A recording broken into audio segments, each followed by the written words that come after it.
আমি যে ভর্তাটা দিয়ে ভাত খাচ্ছি, এই ভর্তাটা যদি আপনাদের খাবার টেবিলে থাকে তাহলে অনায়াসে 1 প্লেট ভাত শেষ করে ফেলতে পারবেন। তাহলে চলুন দেখি কিভাবে বানিয়েছি। এখানে আমি 1 কাপ পরিমাণ পেঁয়াজ কুচি করে এটাকে সরিষার তেল দিয়ে একটু ভেজে নিচ্ছি।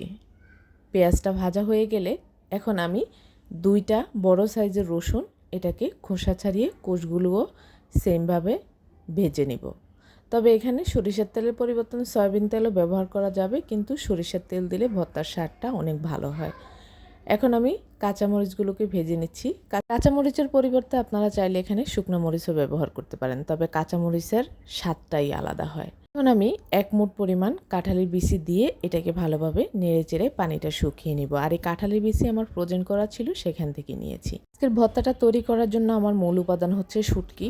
শুটকিগুলোকে আমি ভালোভাবে ভেজে নেব।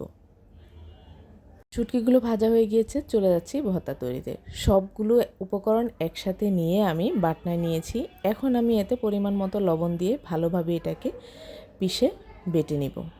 আপনাদের বাসায় যদি কারো কাঁঠালের বিচি না থাকে তাহলে কাঁঠালের বিচি ছাড়াও আপনারা ভর্তাটা এভাবে করে নিতে পারেন, ওইটার স্বাদও কিন্তু কম হবে না। আজকের এই মজাদার ভর্তাটা আপনারা একবার হলেও ট্রাই করে দেখবেন। আমার ভর্তা তৈরি করা হয়ে গিয়েছে, এখন আমি এটাকে গরম গরম ভাতের সাথে খাবো। আপনারা যারা বলেন মুখে রুচি নাই, আপনারা এরকম করে একটু ভর্তা করে খেয়ে দেখবেন, দেখবেন অনেক ভালো লাগবে এবং মুখের রুচি ফিরে আসবে। সাথে আমি একটু লেবু নিয়ে এটাকে গরম ভাতের সাথে খেয়েছি, আলহামদুলিল্লাহ অনেক ভালো লেগেছে।